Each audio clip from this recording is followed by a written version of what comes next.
Hi everyone and welcome back to my channel. I'm Stephanie Pellet and I am a creative coach and consultant for small business owners and entrepreneurs here in Toronto. And this is Ask Steph. This is the video show that I absolutely love to run because on it I get to answer all of your business questions on everything from the systems you could be using to how to find your community and everything in between. If you have a question that you'd like to see answered on the show, you can always ask over at stephaniepellet.com/ask and I will address it on an upcoming episode. So let's read today's question. Hi Steph, I've been watching your Transparency Tuesday updates for a while and I am really interested in doing something similar in my own business, but I don't know where to start. There is so much hardship and inequality in the world and I don't know how I can make a difference. I want to be more vocal about my values, but I'm worried that it's not appropriate for what I do in my business. Besides, there are so many issues out there, from anti-racism to disaster relief, and it can be hard to know what I should prioritize. How did you set up your own system for bringing these efforts into your business, and how do you stay consistent with them? Thanks for your help, striving for social justice. First of all, I want to thank you for asking this question because I think that it's a really important one. Many of us are starting to wake up to the injustices and inequities that have been present in our society and in our world for a very long time. And as we start to become more aware of these issues, it can be overwhelming to know where to start or how to make a difference. And for the purposes of today's video, it can be really difficult to know how to use our businesses as a vehicle for social change. I firmly believe that business can be a force for good, but it can be difficult in the beginning to know how to get there. So in today's video, I'm going to be talking through a few strategies for why you might want to bring your values of social justice into your business and a few ways that you can do that. I will caveat this by saying that I am by no means a social justice educator or activist. I am just a person trying really hard to model the kind of change I want to see in the world through my business. There are so many amazing educators that you can follow, and I encourage you to do your own research to find people whose perspectives resonate with you. In today's video, I'm just going to be sharing my perspective and what I'm working on in my own business. So let's talk about why you might want to bring these values into your business. Because of course, if you're a person who believes in equity and justice for all, you're probably on board with wanting to fight for those kinds of rights and freedoms for everyone. But bringing it into your business might not be quite as intuitive. For me, I have noticed that the more that I bring my values into my business, it helps me be more in alignment with who I am. I want my business to be a reflection of my values and my personality as much as possible, while obviously staying professional and delivering great results to my clients. So the more that I can bring my values into my business, the more in alignment I feel, which helps make my business more sustainable for me. Another reason you might want to bring these values into your business is because then you are modeling the kind of business that you want to see in the world. In many businesses around the world, especially in corporate environments, people are encouraged to leave their full selves and their full emotions at home. I believe that a different world is possible, a better world that allows us to bring our human selves in their wholeness to the workplace and to the work that we do. And I think the work will become better as a result. Not only that, but being more vocal about your values will actually help you attract more of the people who resonate with the messages that you're sharing. A strong voice attracts as much as it repels. So while you might be afraid that being more outspoken about what you believe in will push people away, I have also found that the opposite is true. Yes, there are bound to be people who don't agree with what I'm saying and remove themselves from the situation. There are so many people who do align with what I'm sharing and feel more attracted to me and my business as a result. This is a win-win because the more that you're able to find the others, people who agree with you, the more of a difference that we can all make in this world. So I actually think it's a good thing, not a bad thing, to be more expressive about what you believe in.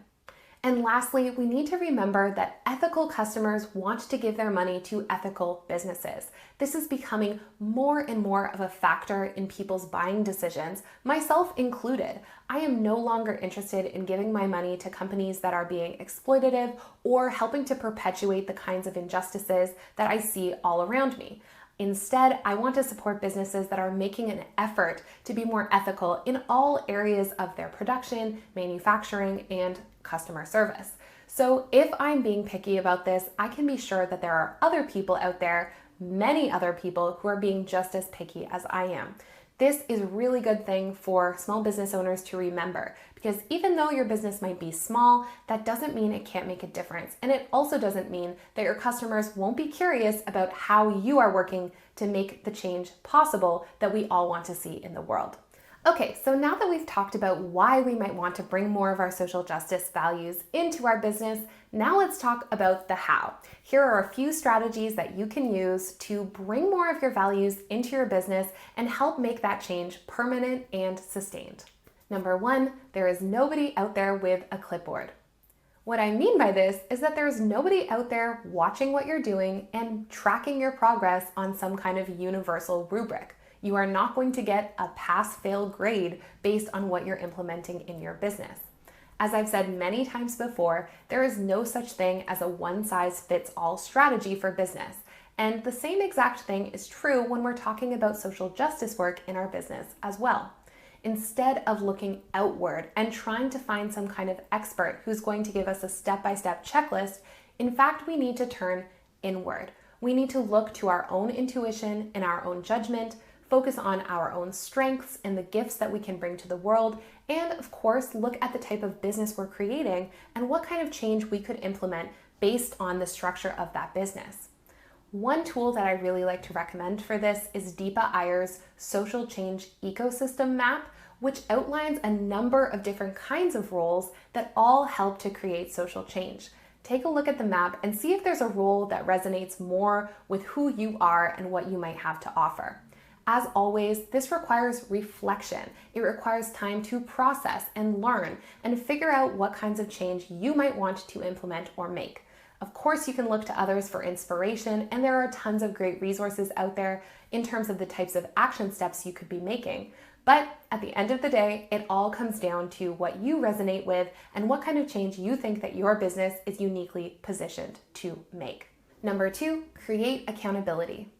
You might have the best of intentions when it comes to the kinds of action steps you want to take in your business. But just like any other project in our business, if we don't have a clearly defined plan, it's not likely to happen. We need accountability, we need structure, and more importantly, we need this work to be integrated into our daily work lives. If the same is not true for your social justice work, it doesn't really matter how good your intentions are, it's not likely to actually materialize or create any meaningful change. So don't look at this as different from anything else in your business. If you had an important business project that you wanted to implement, what kind of tools would you use to make that happen? Would you find an accountability group? Would you announce your intentions on social media? Would you find a structure that works for you that you can replicate week after week, month after month? And how would you integrate this into your work? How would this be on your calendar? Ask those exact same questions when it comes to the kinds of social justice projects that you want to integrate. This work is really no different than any other aspect of your business, with the exception that it might be a little bit more emotionally challenging. But all of the same strategies that work for you in getting all of your other work done can be useful here. So don't be afraid to implement them. Figure out what works for you and find a way to make it happen. Number three, use the tools you use.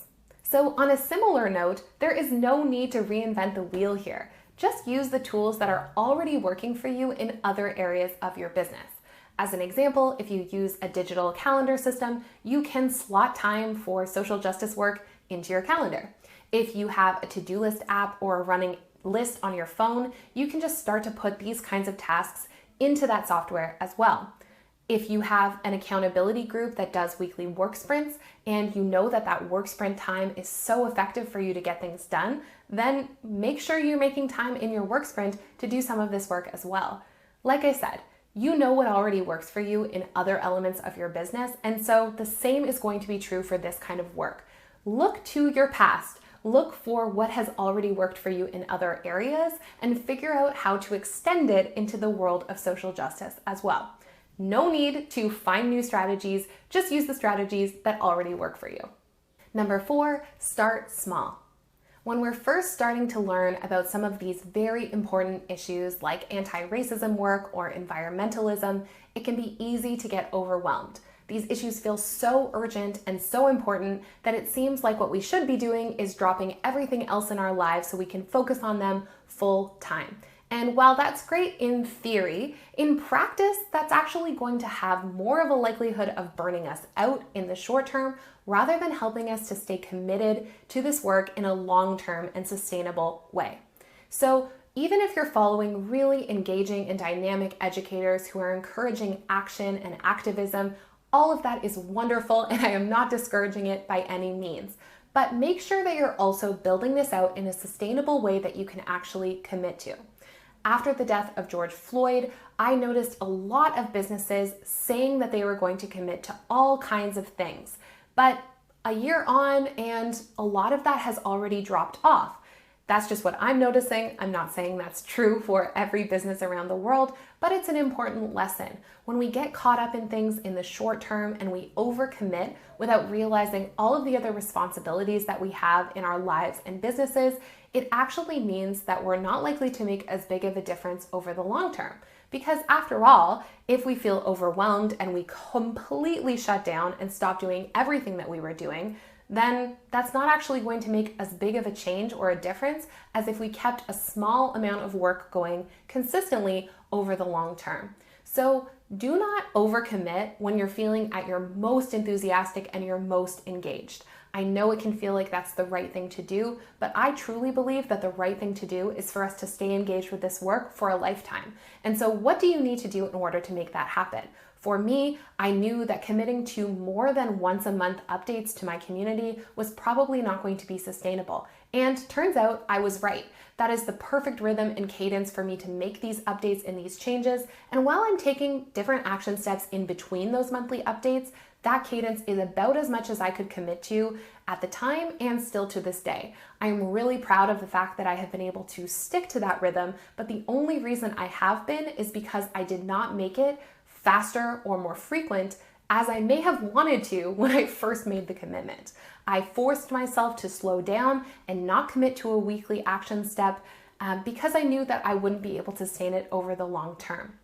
So figure out what your rhythm is and only commit to things in small ways at the beginning. You can always add and build on this over time. And in fact, I encourage you to do so. But just like everything else in business, don't start big and burn yourself out. Start small and build up to where you want to go. Number 5, take it off of Instagram. Instagram activism has become extremely popular, especially over the last year or so. Posting and reposting things that align with our values can feel like a quick and easy way to show the world what we care about. And I actually think that that's very true. This can be an amazing way to proliferate the ideas that we want to see more of in the world and show our audience what matters most to us. Unfortunately, I don't think that it's the best or only way to make an actual difference when it comes to changing people's minds, to improving our business practices, or to creating policy change in our government systems. Internet activism, especially on Instagram, is just one small piece of the puzzle. So make sure that you're taking these action steps off of that app. Do not hide behind the reposting and resharing to people's stories that is so easy to do, but doesn't actually have a lasting impact. Just as Instagram stories don't have that big of an impact in your business long term, the way that a sales page might on a website or reaching out directly to your customers, the same is going to be true to making these kinds of changes that we want to see in our businesses and in the world. Not only that, but Instagram is not the best place to learn. It's very urgent, it moves quickly, it is really short and bite-sized. And so it's not conducive to the kind of deep reflection, processing, and thinking that we really need to do, especially when it comes to work like social justice and anti-racism. So make sure that you're learning in ways that are conducive to that kind of deep processing, whatever way works best for you, and make sure you're taking all of your action off of Instagram. It's not the best place to put your energy when it comes to making a real difference.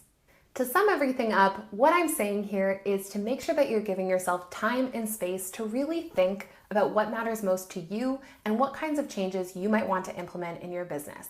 There is nobody out there, myself included, who can give you a recipe to follow in this case, but the kinds of conditions that you need are going to be the same. You'll need to take small steps sustained over time that align with your values and your intuition, and make sure that you're fitting them into your schedule and your days using the tools that you already use. It sounds so simple. I know it's not as easy as that, but those are the general steps to follow, and that's what I've done in my own business as well. And lastly, remember that this is all an experiment. This is not necessarily something that you're going to get right on the very first try. In fact, you might need to tweak and iterate and change as you go, depending on what you notice works well for you and what doesn't. I have changed so many things in my monthly Transparency Tuesday updates since I first started over a year ago, and I will continue to change going forward. That's not a bad thing. That just means that I'm figuring out how to be more effective. And that's something I try to do in all areas of my business. So I hope that this has been helpful in giving you some inspiration in how you can start to figure out how to bring your social justice values into your business. I would love to hear from you in the comments below. What kinds of action steps are you already taking in your business, or which ones would you like to start taking in the future? Let me know, and I will be sure to answer your comments in a future video. And if you want any more guidance into how to bring your social justice values into your business, I want to remind you that we have a whole social justice activism session in the Profoundry that you can access through your content library when you join the membership. The Profoundry, if you're not already familiar, is my business coaching community, and every month we tackle a different topic that relates to your business. A couple months ago, we did a session all about social justice values that incorporates some of what I've shared in this video and even more details. So if you're interested, come on over to stephaniepellett.com/profoundry to learn more. And of course, if you have any questions for me, you can always ask over at stephaniepellett.com/ask, and I will be sure to answer in an upcoming video. Until then, I want to thank you so much for watching, and we'll talk to you next time.